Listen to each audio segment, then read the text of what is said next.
ఒక రైతు ప్రభుత్వం, ఒక రైతు బిడ్డ రాష్ట్రానికి ముఖ్యమంత్రిగా ఉంటే ఆ రాష్ట్రం ఏ విధంగా సుభిక్షంగా ఉంటుంది, రైతులను ఏ విధంగా వాళ్ళని అభివృద్ధి పథం వైపు ముందుకు తీసుకెళ్లవచ్చు అనేది ఈరోజు తెలంగాణ రాష్ట్రంలో క్లియర్ కట్ గా కనిపిస్తా ఉంది.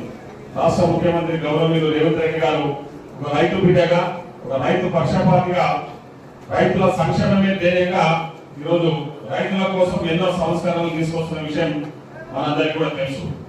దాంట్లో భాగంగా రైతులకు సంబంధించి ప్రభుత్వం ఏర్పడిన తర్వాత వచ్చిన 7 నెలలలోపే 2 లక్షల లోపు రైతు రుణాలని కూడా మార్పు చేసిన ఘనత మన ప్రజా ప్రభుత్వాన్ని.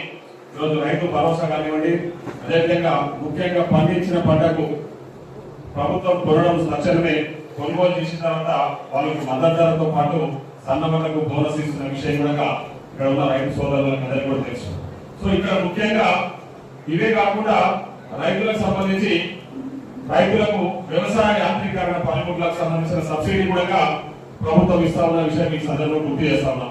మీరు చూసింటారు, గత 10 ఏళ్ళు బీఆర్ఎస్ పాలనలో ఒక రైతు కూడా రైతులకు సంబంధించిన యాంత్రీకరణ పనిముట్ల మీద సబ్సిడీ ఇవ్వలేదు.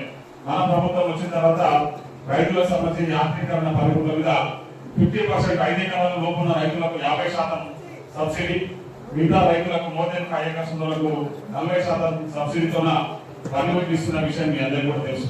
అదేవిధంగా విత్తనాల సబ్సిడీ, ఇతర అంశాల మీద కూడా ప్రత్యేకంగా శ్రద్ధ తీసుకొని ముందుకు పోతా ఉన్నాం. ఇవన్నీ కాకుండా రైతులు కష్టం చేస్తున్నట్టు రైతులకు తగినంత ఆదాయం లభిస్తలేదు అన్నది మనం అందరం చూస్తున్నాం. దానికోసమనే ఈరోజు రైతులకు ముఖ్యంగా వాళ్ళకు పండించిన పంటకు అంటే సరైన లాభాలు అందాలంటే ఏ పంట వేస్తే రైతులకు ఆదాయం పెరుగుతుంది, రైతుల కష్టానికి తగ్గ ఫలితం దొరుకుతుందనే ఆలోచన మన ప్రజా ప్రభుత్వం చేస్తా ఉంది. దానికి సంబంధించి వ్యవసాయ శాస్త్రవేత్తలను తీసుకొచ్చి వాళ్ళకు తోన అవగాహన కల్పించే కార్యక్రమానికి శ్రీకారం చుట్టారు. ఈరోజు రైతులు మీరు చూస్తా ఉన్నారు, మనం ఇప్పుడే కొన్ని స్టాల్స్ విజిట్ చేసినాం. మన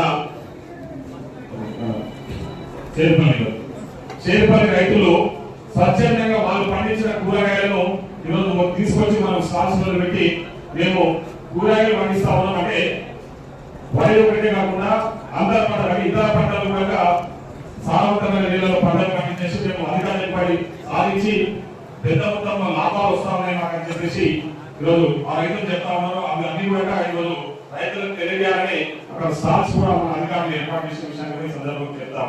అంటే పంట మార్పిడి ఒక వరి ఒకటే కాకుండా ఇతర పంటలు కూడా మనం వేసుకొని ఎక్కువ సాగు చేసుకొని అంటే ఎక్కువ దిగుబడి తీసుకొని ఎక్కువ లాభాలు ఆర్జించే విధంగా ఈరోజు అధికారులు అవగాహన కల్పించాలని ఈ కార్యక్రమానికి శ్రీకారం చుట్టారు. ముఖ్యంగా ఆయిల్ ఫార్మ్ విషయంలో మీరు మననే నాకు తెలిసి 2 రోజుల క్రితం పేపర్లో వచ్చింది.